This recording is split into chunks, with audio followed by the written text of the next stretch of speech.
Cristiano Ronaldo, the king of football. Reflection of it again. Here's Ronaldo looking for the goal. Now he feels happy. Virat Kohli, the king of cricket. Kohli realises this is probably his last go at him and gets in up on it. A maximum. Elon Musk, the king of SpaceX.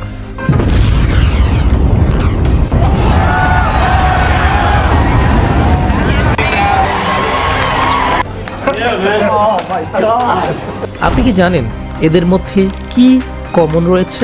আপনি হয়তো বলবেন এরা সবাই অনেক ধনী ও famous মানুষ, but এছাড়াও এদের মধ্যে যেটা মিল রয়েছে তা হলো এরা কেউই আমাদের মতো এডুকেশন ট্র্যাপে পা দেননি। এরা সবাই তাদের নিজস্ব ট্যালেন্ট খুঁজে বের করেছেন এবং সেই ট্যালেন্টের উপর কাজ করে নিজেকে দক্ষ করে গড়ে তুলেছেন এবং সেই দক্ষতাই তাদেরকে ধনী ও ফেমাস বানিয়েছে। এদের মধ্যে কেউই প্রাতিষ্ঠানিক শিক্ষা অর্জন করার কোনো সুযোগ পাননি, তবে তারপরেও তারা বিশ্বকে এমন কিছু করে দেখিয়েছে যা ক্লাসের বড় বড় টপাররাও করতে পারে না। তাহলে এখন প্রশ্ন হলো, এত পড়াশোনা করে আমরা কি করলাম? বেকারের সংখ্যা বেড়েছে। দেশে মোট বেকারের সংখ্যা 25,82,000 বেড়েছে বেকার মানুষের সংখ্যা। उत्तर प्रदेश भारत का सबसे बड़ा बेरोजगार युवाओं का राज्य बन चुका है। आज जो युवा मांग है नौकरी, ये सब उसको हिंदू मुस्लिम में बांट देगा।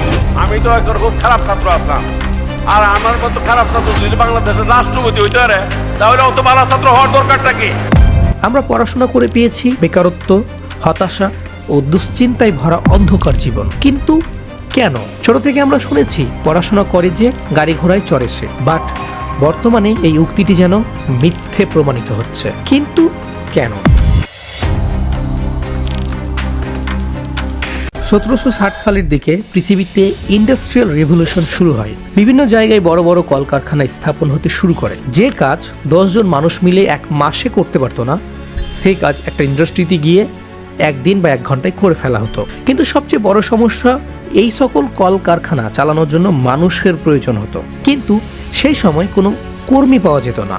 কারণ সেই সময় মানুষ কৃষিকাজ, হস্তশিল্প ও কারিগরি অর্থাৎ তাঁত শিল্প, কাপড় চোপড় তৈরি করা, মৃৎশিল্প, মাটির হাঁড়ি পাতিল ও পুতুল বানিয়ে বাজারে বিক্রি করে ভালো টাকা আয় করত এবং সাধারণ হাসি খুশি জীবনযাপন করত। এখন এই সময় যখন ইন্ডাস্ট্রিগুলোতে কাজের লোক বা মানুষ পাওয়া যাচ্ছিল না, তখন ইন্ডাস্ট্রির মালিকরা চিন্তা করলো কি করলে এর সমস্যার সমাধান করা যাবে। তখন তারা এমন এক শিক্ষা ব্যবস্থা চালু করার কথা চিন্তা করলো যেখানে আগামীর যুব সমাজ যেন মুক্তভাবে চিন্তা করতে না পারে। তারা যেন ঠিক ততটুকুই পারে যতটুকু তাদেরকে শেখানো হয়েছে, এবং সেই প্ল্যান নিয়েই একটি নতুন এডুকেশন সিস্টেম তৈরি করা হলো, যার নাম ছিল দ্য প্রুসিয়ান এডুকেশন সিস্টেম। এবং মানুষের কাছে গিয়ে গিয়ে এটা বোঝানো হলো, আপনি এতদিন কৃষিকাজ করে সারা জীবন কাটিয়ে দিলেন, এখন ছেলেটাকেও কি এসব করাতে চান, নাকি পড়াশোনা করিয়ে ভালো কোনো চাকরি করাতে চান?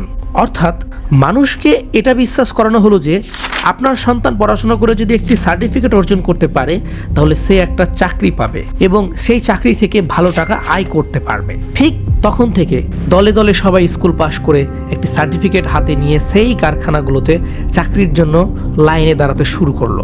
অর্থাৎ শিক্ষা ব্যবস্থা বানানোই এর জন্য হয়েছিল যে যুবকরা যেন কারখানাগুলোতে কর্মী হিসেবে কাজ করতে পারে।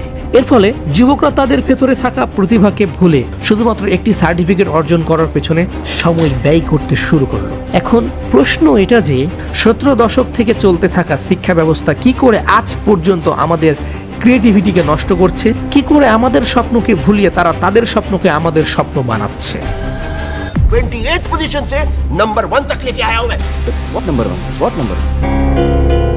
सर यहाँ पे कोई नए आइडियाज की बात ही नहीं करता सर, इन्वेंशंस की बात ही नहीं करते।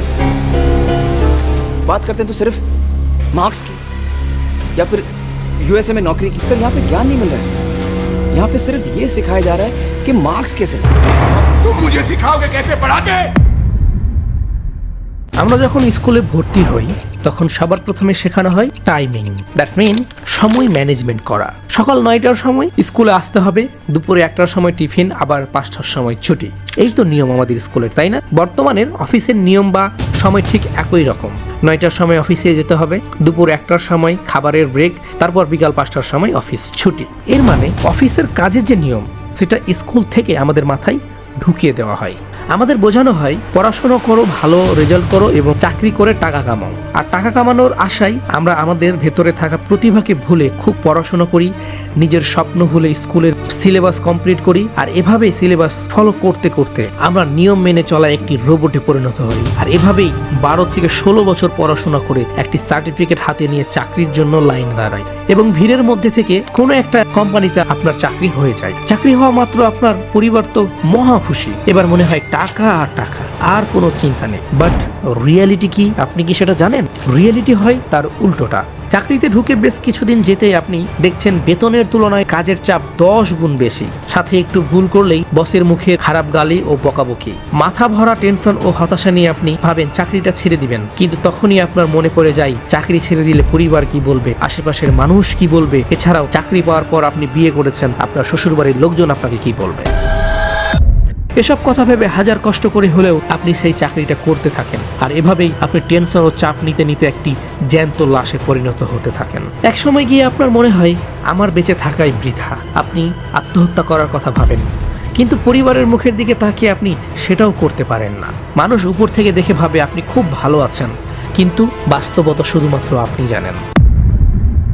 আর এভাবে কাজ করতে করতে আপনি কোম্পানির স্বপ্ন পূরণ করতে থাকেন, কিন্তু আপনার স্বপ্নগুলো অন্ধকারে ঢেকে যায়। এডুকেশন সিস্টেম আপনাকে তৈরি করেছে একটি কোম্পানিকে সফল করার জন্য, এবং সেটাই হয়, শুধু ব্যর্থ হয়ে যান আপনি নিজে।